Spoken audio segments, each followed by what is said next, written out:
Halo guys, welcome to my channel YouTube Privasan AKA. Dan pada kesempatan kali ini kita mau ngopi. Apa itu ngopi? Ngopi adalah ngobrol happy dengan tema seputar dunia cerpen dan juga puisi. Nah, jadi kita di sini kedatangan dari narasumber dari Kak Rafida. Beliau ini adalah sangat hobi sekali terkait dari cerpen dan juga puisi.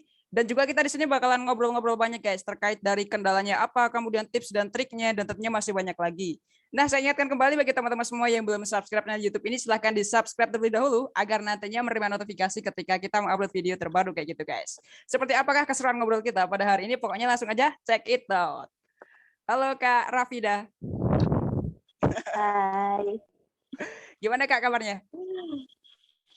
Alhamdulillah baik. Kayaknya happy banget sekarang. Iya, happy dong. Kan ngopi ya, ngobrol Ngopi. happy. Jadi Betul happy. sekali. Mantap. Biar teman-teman juga nantinya ikut ngopi, biar happy juga kayak gitu. Sekarang kesibukannya ngapain, Kak? Sekarang kerja sih, jadi desk collection. Wih, mantap dong. Kerjanya berarti tiap hari ya, Kak ya? Iya, tiap hari. Mantap. Oke Kak, jadi kan kita di sini kemarin dapat request dari teman-teman semua terkait dari Kak buatin ini dong kayak video seputar terkait cerpen dan juga puisi. Nah kebetulan sekali kita di sini menemukan dari Kak Rafida, ibaratnya kan sebagai narasumber kita terkait mau sharing-sharing terkait bagaimana cara membuat cerpen kemudian kayak puisi kayak gitu. Oke langsung aja Kak, pertanyaannya sejak kapan sih dari Kak Rafida itu kayak ibaratnya senang nulis kayak cerpen dan juga puisi kayak gitu Kak? Mungkin bisa ceritain dan juga alasannya kenapa lebih suka itu. Kan banyak tuh kayak tulisan-tulisan yang lain misalnya kayak novel dan lain-lain. Tetapi kenapa lebih sukanya ke itu Kak? Jadi tuh pertamanya tuh diawali dari aku kan suka baca gitu ya dari kecil, suka baca gitu. Terus dulu itu pas kecil kan juga langganan majalah anak-anak gitu loh. Lah Bobo. Terus kan di situ pasti ada space-nya buat kolom. Enggak sih, ada kolom buat cerpen, buat puisi kayak gitu kan. Maksudnya kalau anak kecil kan belum novel sih, belum ya. Cuma dulu aku suka Belum. baca ensiklopedia juga sih. Ya pokoknya gitu. Terus suka aja gitu, kayak dapat hiburan ya pastinya ya. Terus eh, apa namanya? Kadang tuh kan ada kayak pesan-pesan tersiratnya gitu loh. Suka aja gitu. Jadi kayak habis itu pengen bisa nulis yang dibaca sama orang gitu kan. Aku juga suka baca gitu sih Oh gitu. motivasinya. Suka aja. Berarti kutu buku dong ya Kak ya? Kutu. Kalau saya kutu kepala. Enggak juga sih. Kutu buku. Kalau saya asli emang nggak suka baca. Kalau dari dulu tuh, ibaratnya kalau disuruh baca, maksudnya kayak materi misalnya tentang Ya sekolah enggak kutu ataupun buku apa gitu banget nggak juga sih. suka. Enggak Lebih baik sih. mendengarkan daripada membaca kayak gitu. Oke Kak, langsung aja. Ini terkait apa namanya? Yang pernah ditulis dari Kak Rafida itu, apakah hanya cerpen sama puisi atau pernah nulis yang lain Kak? Jauh ini baru itu sih paling. Kalau kayak apa ya karya ilmiah atau apa kan kayak cuma tugas kuliah aja gitu loh. Gitu. Cuma kalau misalkan yang dari aku ingin gitu baru itu sih. Cerpen Berarti puisi. misalnya ke depannya ditawarin nih, pengen nggak jadi penulis novel, mau nggak Kak? Mau dong. Aku pengen, cuma kayak belum ke step itu gitu. Mau gitu, mau. Kan aku tuh mikirnya gini, ini mungkin pikiran yang agak gimana ya. Kan puisi itu kan pendek ya. Ya memang sih walaupun pendek mungkin cuma 1 halaman gitu. Cuma kan pastinya kayak di dalamnya ada pesan-pesan tersirat yang mungkin bisa dijabarin banyak gitu kan ya. Cerpen juga kayak mungkin cuma beberapa halaman kayak gitu. Novel itu kan panjang banget. Jadi kayak aku gimana ya stepnya tuh itu gitu Iya sih, gitu soalnya kalau sih novel kalau aku. emang halamannya juga Tapi banyak ya sih ya Kak ya. pengen nulis novel Ceritanya ntar panjang juga sih. Kalau cerpen yang gitu pernah dari Kak Rafida buat apa aja ya Kak? pengen Judulnya? ntar nextnya gitu Contoh judulnya nih. judulnya jadi tuh waktu itu udah nerbitin buku antologi cerpen sih sama teman-teman itu sebenarnya awalnya tuh itu tugas kuliah gitu kan semua anak tuh emang disuruh bikin semua apa namanya mahasiswanya kan di makul itu gitu terus nanti yang terpilih bakal dibukuin gitu kan cerpennya naik per orang tuh bikin 4 cerpen gitu ya kebetulan terpilih sih jadi salah satu yang diterbitin di situ gitu. Jadi ya masih antologi cerpen gitu loh sama teman-teman yang lain gitu. Judul bukunya Reveal. Itu Apa? bahasa Inggris sih. Refill. Cerpen bahasa Inggris. Oh, Reveal. oh gitu. Kan ini dari kemarin tuh kuliahnya di jurusan apa Kak? Sastra Inggris ya?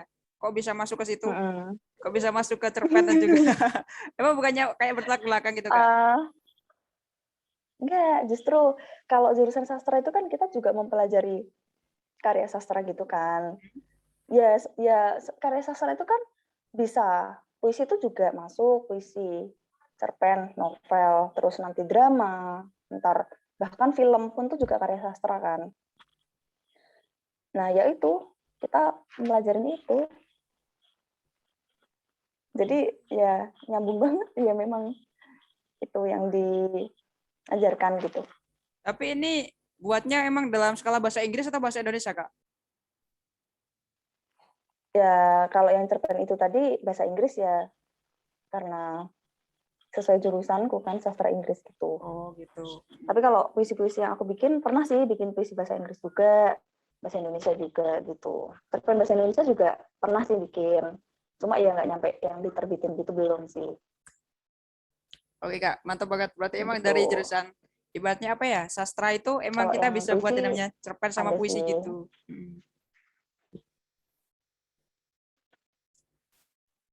Oke Kak, lanjut Kak. Terkait dari skill apa sih yang harus kita miliki ketika kita harus buat cerpen sama puisi itu Kak?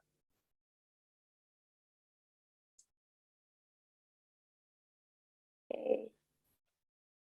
Oke Kak, sekarang lanjut terkait dari skill. Skill apa sih yang harus kita miliki kalau kita membuat cerpen sama puisi itu Kak? Eh, cerpen sama puisi ya. Itu kan berarti kan fiksi ya masuknya ya. Ya walaupun fiksi bisa terinspirasi dari kisah nyata juga sih gitu. Ya kalau menurut aku tuh gimana caranya kita bisa menuangkan imajinasi itu tadi gitu dalam rangkaian kata-kata, dalam rangkaian kalimat gitu.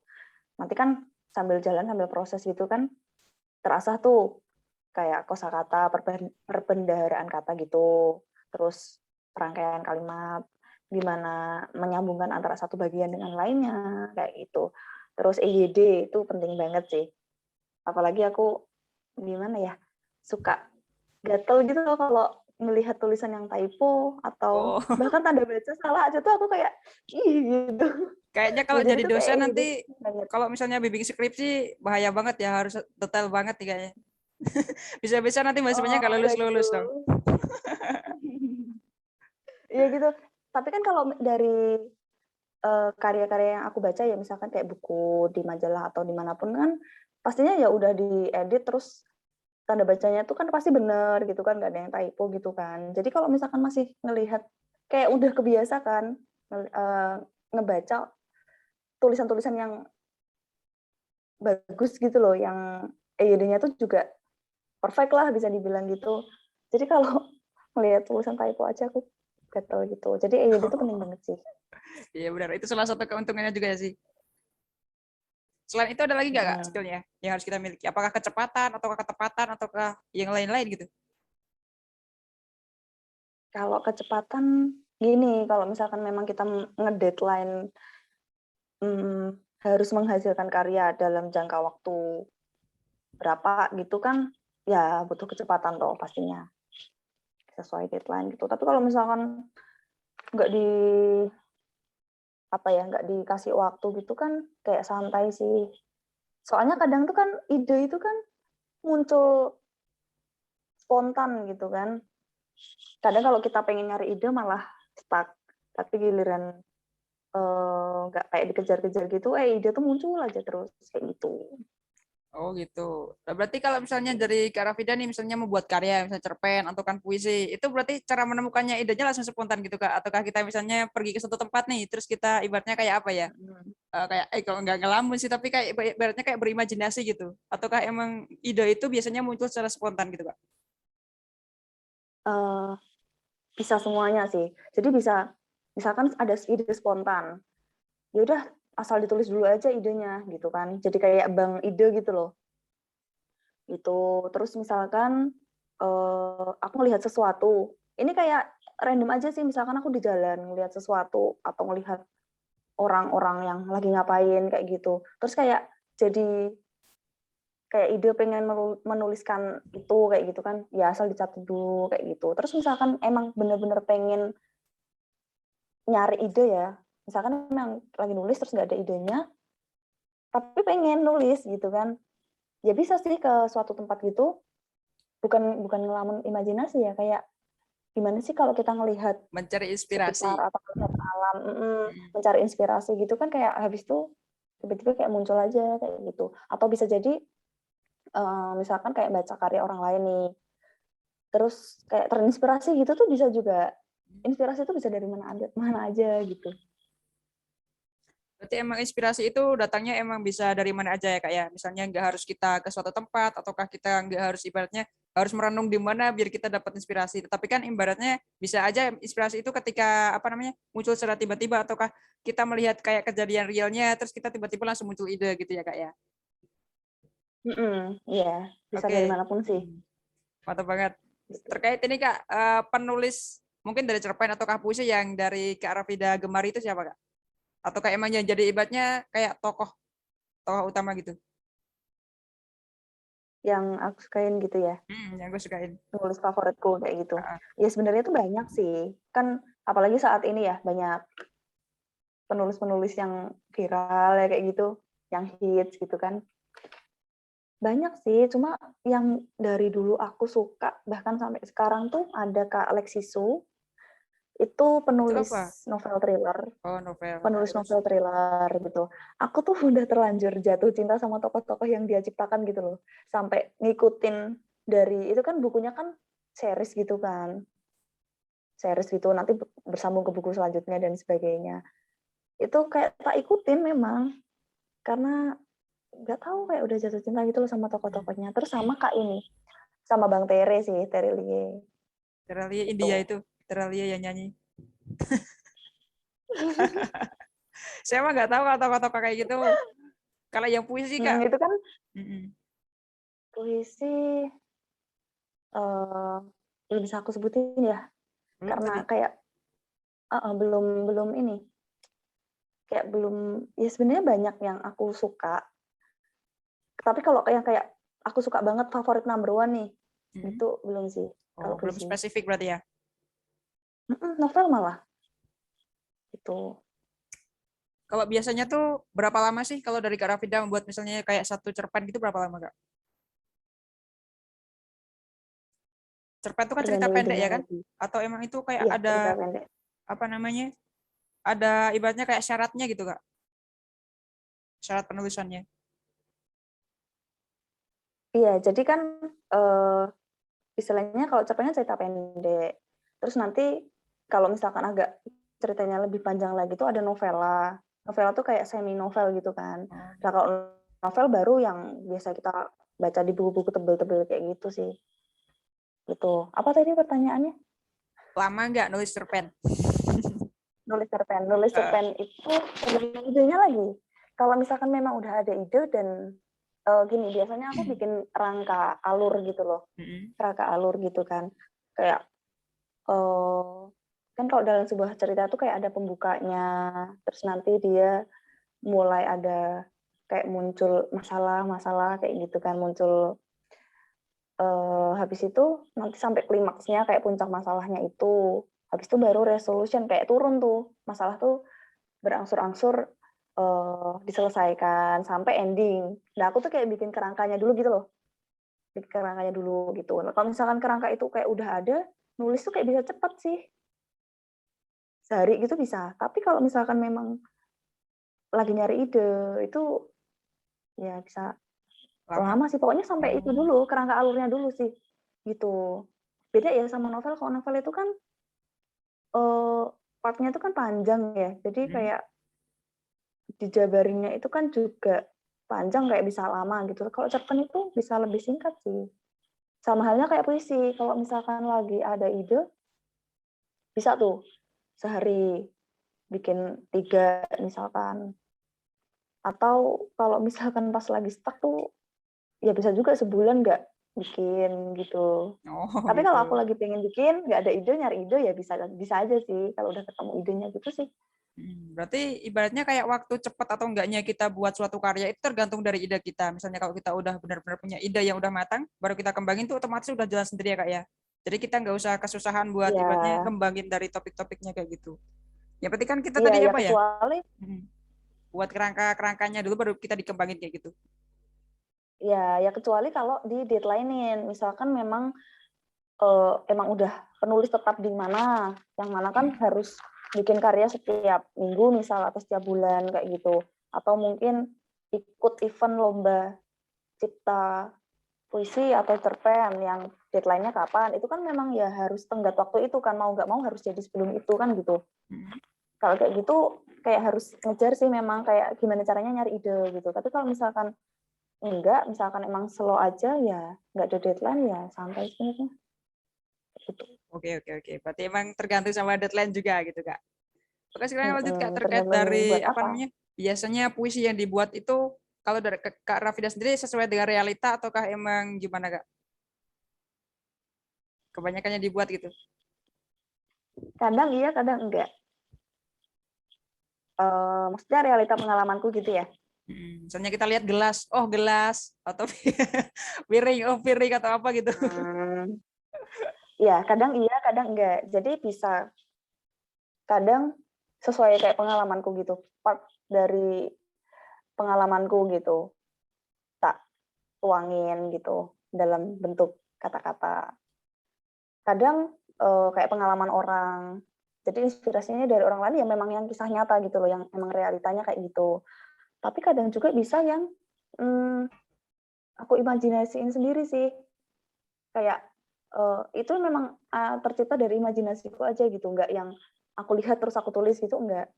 Kok aku pengen bikin kayak gini gitu. Jadi kayak aku seolah-olah menempatkan diri dari sudut pandang si tokoh yang tokoh atau sesuatu yang pengen aku bikin itu gitu loh. Misalkan aku pengen bikin karakter A, ya nggak ada sih ya di realita yang aku temuin temanku nih kayak gini gitu, enggak sih.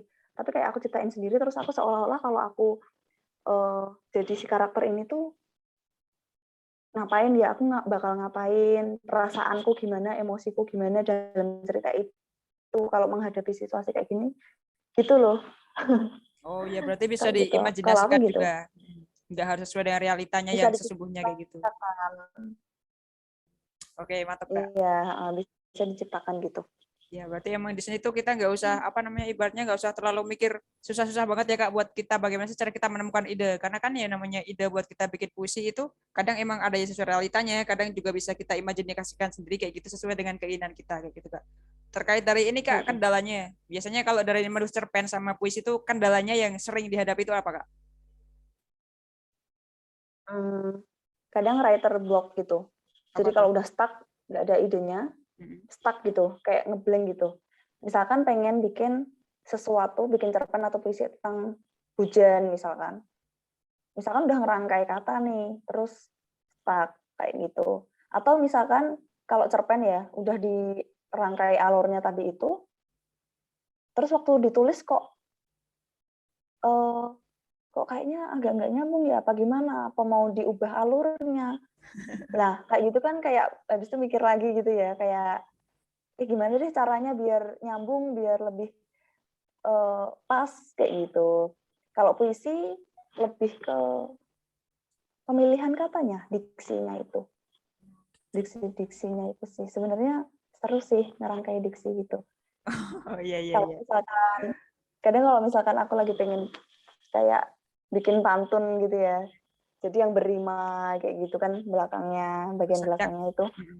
Itu seru sih sebenarnya kayak nyari-nyari kata apa sih, padanan katanya apa sih kok biar nyambung tapi tuh bisa berima kayak gitu. Terus kalau misalkan kadang pengen bikin yang kayak diksinya yang kayak puitis gitu kan. Gitu kan pakai diksi apa ya yang lebih puitis gitu. Misalkan apa ya contohnya? Ya pokoknya gitu deh puitis kayak gitu. Mantap. Misalkan kayak kayak suci gitu kan. Suci kan biasa ya orang pada udah tahu lah suci Mm-mm. itu kayak gimana, suci, Udah jernih gitu umum itu berarti gimana. bahasanya ya. Mm. Udah umum bahasanya, orang tuh semua tahu. Terus sinonim atau padanan kata dari itu tuh kan banyak ya sebenarnya ya, kayak yang artinya tuh semacam itu gitu. Terus misalkan nemu kata kalis, kalis kan nggak semua orang tahu ya, Apa tuh? tapi artinya itu tadi, Oh, suci kayak juga. suci, bersih, jernih, kayak Oh. gitu. Mm. Nah, kayak gitu sih. Lah itu cara nemukannya ibaratnya kayak sinonim tuh gimana? Ataukah kita nyari di internet ataukah emang muncul dari ide kita sendiri? Bisa dari kalau misalkan kita baca ya, baca karya lain, entah buku, Mm. entah di media mana, kan kita dapat kosakata baru tuh. Ah, Nah, aku tuh sukanya kalau misalkan dapat kosakata baru yang aku nggak paham ini artinya apa, kayak tak cari dulu artinya gitu di KBBI gitu kan. Oh ini artinya ini. Oh ya udah kayak next time mungkin bisa aku pakai kayak gitu. Atau kalau misalkan memang aku lagi nyari ya bisa dari kamus sih oh gitu. gitu. Berarti emang ya namanya kata-kata pemilihan diksi itu emang udah banyak banget disediain baik itu di internet ataupun emang itu apa ibaratnya kayak udah ada kamusnya sendiri gitu ya Kak ya. Berarti ini misalnya Iya. nanti dari teman-teman semua misalnya pengen belajar terkait diksi ya nggak usah bingung-bingung karena kan emang ibaratnya di sini tuh udah yang namanya teknologi kan semakin canggih banget. Jadi bisa aja nyari di internet ataukah di kalau males nih ya bisa pakai Google atau apa gitu kayak mungkin yang situs yang menyediain kayak ibaratnya kayak pemilihan Mm-mm. diksi kayak gitu. Iya, tapi ya tetap harus dipilih-pilih ya, kayak jangan yang nggak nyambung gitu Iya, loh. nggak Kan kadang semuanya memang itu dimasukin kayak gitu kata-kata ya. itu nggak semuanya dimasukin, tetap harus dipilih-pilih lagi sih. Ini kata ini tuh konteksnya apa, sinonimnya ini tuh dalam konteks apa. Nah kayak gitu deh, semacam itu. Oke. Berarti yang penting kita ibaratnya kayak di sini tuh memilih kata ataupun jadi diksi itu harus benar-benar selektif teman-teman. Jadi nggak bisa ya namanya asal-asalan. Takutnya nanti berpengaruhnya ke karya kita nanti bisa nggak nyambung ataukah gimana kayak gitu. Sekarang terkait dari suka dukanya Kak. Suka dukanya dalam buat cerpen sama puisi apa nih? Pasti mengalami dong. Kan udah lama juga buat nih. Suka aja sih, karena emang Udah seneng hobi aja awalnya kayak ya. ya suka. Suka aja. Jadi gimana ya? Ya emang aku suka ikut event-event lomba juga kan. Ya kalau misalkan emang lagi nggak terpilih atau kalah gitu kan ya istilahnya. Mungkin gimana ya, kalau dibilang sedih enggak juga sih, karena kayak seneng aja gitu loh kalau udah ngehasilin karya itu tuh. Berarti ibaratnya lebih kebanyakan kesuka ya Kak ya. Ibaratnya bangga dengan karya kita kayak gitu. Kayak aku pernah nulis ini, kayak aku punya ini, kayak gitu. Mhm. Suka aja sih karena emang suka. Oh iya iya benar-benar. Sekarang lanjut Kak terkait dari pengalaman pertama kali dari Kak Rafida buat cerpen ataukah puisi gimana Kak pengalamannya? Ataukah mengalami kesulitan Pengalaman ataukah pertama, gimana kayak gitu? itu isi yang dulu aku pas kecil langganan majalah itu kan, di situ ada space buat cerpen sama puisi, aku baca nih, terus pengen gitu loh, bikin yang bisa dibaca orang lain juga. Ya udah aku kayak bikin aja terus aku kirim gitu, ternyata tuh pernah dimuat gitu. Pernah dimuat kayak gitu. Ya udah sih itu karya yang kalau dibilang udah menghasilkan puisi ya pernah sih, dulu pas kecil udah bikin gitu, dan pernah dimuat juga pas dulu itu. Itu sih pengalaman pertama kan. Benar-benar. Berarti emang ibaratnya dari pengalaman pertama tuh waktu kecil ya Kak. Emang dari kecil itu emang udah suka ya namanya kayak buat karya kayak gitu. Pertama kali buat puisi dulu Kak ya Ya, berarti. puisi. Kalau cerpen itu ya itu tadi. Jadi waktu kecil itu aku juga pengen nulis cerpen, tapi nggak tahu caranya. Oh gitu. Tapi Nggak tahu idenya udah caranya ada, cuman kayak nggak tahu caranya gitu. iya, kayak gimana tuh caranya menyambungkan dan sebagainya. Gimana sih anak kecil ya? Itu aku malah dapat ilmunya tuh waktu kuliah. Oh gitu. Kan di jurusan sastra kan ada makul prosa, yang mana di situ kita diajarin gimana caranya. Yang itu tadi kan bikin karakter, bikin setting tempat, setting waktu, terus ngatur alurnya gimana. Itu kalau yang nulis cerpen ya. Bahkan kepenulisan lain juga diajarin sih di situ, kayak misalkan travel writer dan sebagainya gitu juga ada sih. Aku malah dapat ilmunya tuh di situ. Karena aku udah excited duluan, aku ngerjain tugasnya juga serius ya. Ya emang harus serius ya. Pokoknya waktu itu aku senang aja kayak nggak jadi beban gitu loh tugas. Kok ternyata kepilih gitu buat diterbitin. Nah, gitu sih. Itu kalau yang cerpen. Oh gitu. Nah, sekarang lanjut Kak, terkait ketika kita jadi seorang penulis itu apakah emang kita harus asli dari jurusan sastra ataukah emang dari semua jurusan itu bisa masuk Kak? Kayak ibaratnya kita buat karya kayak gitu. Semua orang bisa nulis sih kalau emang pengen. Nggak harus sih, nggak harus dari sastra gitu basic apa bahasa Indonesia gitu. Nggak, kalau ya banyak kan ya penulis-penulis yang dia pendidikannya apa, tapi dia bisa nulis apa gitu yang bahkan beda dengan pendidikan yang dia jalani gitu. Semua orang bisa sih kalau mau. Berarti misalnya teman-teman nih sekolah di jurusan apapun itu nggak masalah. Tetap aja bisa jadi penulis kan. Penulis itu ibaratnya kayak apa ya? Yang penting kita dapat idenya kayak gitu buat kita kembangin. Jadi kan nggak harus ibaratnya dari jurusan ini, jurusan itu kayak gitu. Jadi ibaratnya semua bebas. Yang penting asalkan kita punya ide yang menarik kayak gitu. Oke, lanjut Kak, terkait dari apa namanya pencapaian yang terbaik yang pernah Kak Rafida mungkin apa namanya pernah didapatkan gitu, misalnya pernah membuat suatu karya ini terus diterbitin di sini ataukah gimana Kak, yang menurut dari Kak Rafida paling menarik dan juga paling menyenangkan? Iya, itu di karyaku bisa sampai diterbitin. Ya walaupun belum buku solo ya yang misalkan kayak novel gitu. Oh, memang aku karang satu buku tuh belum sih. Ya baru antologi-antologi gitu kan. Cerpen sama penulis-penulis lain, antologi puisi sama penulis-penulis lain, baru itu sih. Itu aku udah seneng banget sih, Nah, walaupun ibaratnya itu baru udah kayak karya kita gitu. sendiri ya Kak ya. Iya, ya doain aja next bisa nerbitin buku Amin. sendiri. Ya semoga. Oke Kak, lanjut pertanyaan yang terakhir terkait dari pesan buat teman-teman semua yang besoknya pengen berkarir di dunia penulis Kak. Mungkin pesan Kak Rafida bisa memberikan tips dan juga trik buat teman-teman semua kayak gitu. Kuncinya sih praktek. Latihan aja, setiap ada ide, dicatat aja deh. Jadi Bang Ide yang tadi aku bilang itu, terus ya udah kalau misalkan memang lagi ada waktu luang atau memang meluangkan waktu buat nulis, ya dari ide-ide itu kayak dicomot-comot aja gitu, kayak digabung-gabungin, disambung-sambungin gitu. Kalau masih bingung juga gimana caranya nulis, mulai dari mana mungkin, bisa ikut kelas kepenulisan, banyak kok sekarang online gitu, banyak. Kalau mau, intinya praktek, praktek, praktek, latihan, latihan, latihan. Ya walaupun aku juga belum yang setiap hari nulis gitu juga sih. Gitu. Oke, berarti di sini Aku juga ibaratnya itu pesan buat aku juga sih. oke, siap. Berarti pokoknya dari teman-teman semua yang besoknya pengen jadi penulis, entah penulis apapun itu, yang penting kita harus selalu mempraktekkan. Misalnya kita dapat ide ini, jangan cuma digantung idenya aja. Soalnya kan kalau ketika kita cuma punya ide tapi nggak mau ditulis, nggak mau dikembangin, nggak bakal jadi suatu karya kayak gitu teman-teman. Jadi ibaratnya di sini kita harus konsisten dan juga ibaratnya jangan malas-malasan buat kita berkarya kayak gitu. Oke, mungkin cukup itu aja buat pembahasan kita kali ini terkait dari seputar dunia cerpen dan juga puisi. Semoga video ini bisa terjawab, menjawab dari pertanyaan teman-teman semua terkait bagaimana sih kayak ibaratnya kayak keluh kesah di dunia penulis misalnya cerpen dan juga puisi kayak gitu. Semoga dari video kali ini bisa membantu sedikit terkait dari pertanyaan teman-teman semua kayak gitu. Terima kasih buat teman-teman semua yang udah menonton video ini sampai habis. Pokoknya jangan lupa like dan juga subscribe channel YouTube ini dan juga tunggu video-video kami berikutnya. Dadah.